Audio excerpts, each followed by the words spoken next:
aking salat sa yaman. Maagang nawala si ama.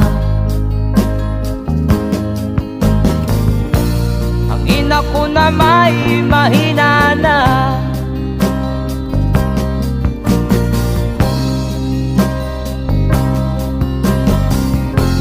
Kami inamak ng lubusan,